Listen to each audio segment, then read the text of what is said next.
প্ৰতিভাবান কণ্ঠশিল্পী প্ৰবক্তা আশৰিফা চুলতানাৰ মৃত্যু।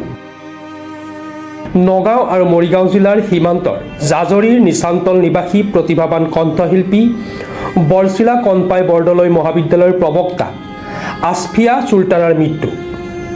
নগাঁৱৰ এখন ব্যক্তিগত চিকিৎসালয়ত মৃত্যু আশফিয়াৰ। দীৰ্ঘদিনেৰে পৰা দুৰাৰোগ্য ৰোগত আক্ৰান্ত আছিল ৪৫ বছৰীয়া আশফিয়া চুলতানা। চাকৰিৰ সমান্তৰালভাৱে সংগীতৰ চৰ্চা অব্যাহত ৰখা আশফিয়াৰ বৰগীত, জিকিৰ, আধুনিক গীত আদি সুন্দৰকৈ পৰিৱেশন কৰিছিল। অসম সাহিত্য সভাৰ আজীৱন সভ্য আশফিয়াক সাহিত্য সভাই বিশেষভাৱে সন্মানিত কৰিছিল।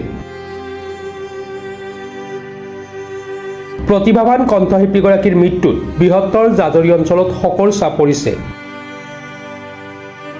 মৃত্যুৰ সময়ত তেওঁ স্বামী আৰু একমাত্ৰ কন্যা সন্তানক ইহ সংসাৰত এৰি থৈ যায়। বহু অনুষ্ঠান প্ৰতিষ্ঠান আৰু শুভাকাংক্ষীৰ উপস্থিতিত তেওঁ জানাজা নামাজত জাজৰিত সম্পন্ন কৰা হয়। আমাৰ কণপাই বৰদলৈ মহাবিদ্যালয় আৰু বৰছিলা কমলেজ ছিনিয়ৰ ছেকেণ্ডেৰী বিদ্যালয়ৰ প্ৰতিষ্ঠাপক শিক্ষয়িত্ৰী আছিল। তেওঁৰ মৃত্যুত কেৱল তেওঁৰ ঘৰখনেই নহয়, আমাৰ এই অনুষ্ঠানটো তথা এই অঞ্চলটোত বৃহৎ ক্ষতিসাধন হৈছে। কাৰণ তেওঁ কেৱল এগৰাকী শিক্ষয়িত্ৰী নাছিল, তেওঁ আছিল সাংস্কৃতিক জগতৰ এগৰাকী অতি উজ্জ্বল নক্ষত্ৰ। আৰু আমাৰ এই কণপাই বৰদলৈ মহাবিদ্যালয়, বৰছিলা কমলেজ ছিনিয়ৰ ছেকেণ্ডেৰী বিদ্যালয় আৰু উত্তৰ শিৱসাগৰ মাধ্যমিক বিদ্যালয়ৰ আৰু বৰছিলা MV স্কুলৰ লগত তেওঁ ওতঃপ্ৰোতভাৱে জড়িত আছিল। আজি যোৱাকালি ৰাতি 11:40 তেওঁৰ মৃত্যুত খবৰ পাই আমি অতিকৈ মৰ্মাহত হৈছোঁ, আমি দুখ পাইছোঁ।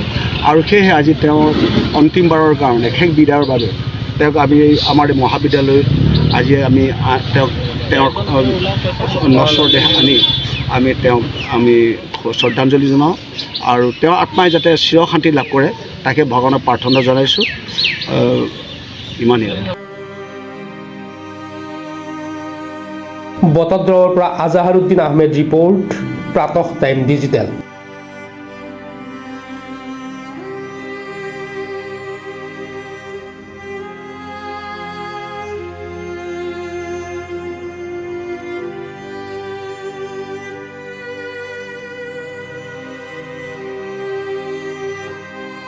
শদিয়াৰ পৰা ধুবুৰীলৈ, বৰাকৰ পৰা ব্ৰহ্মপুত্ৰলৈ সকলোৰে মাজত চিনাকি এটা নাম প্ৰাতঃ টাইম।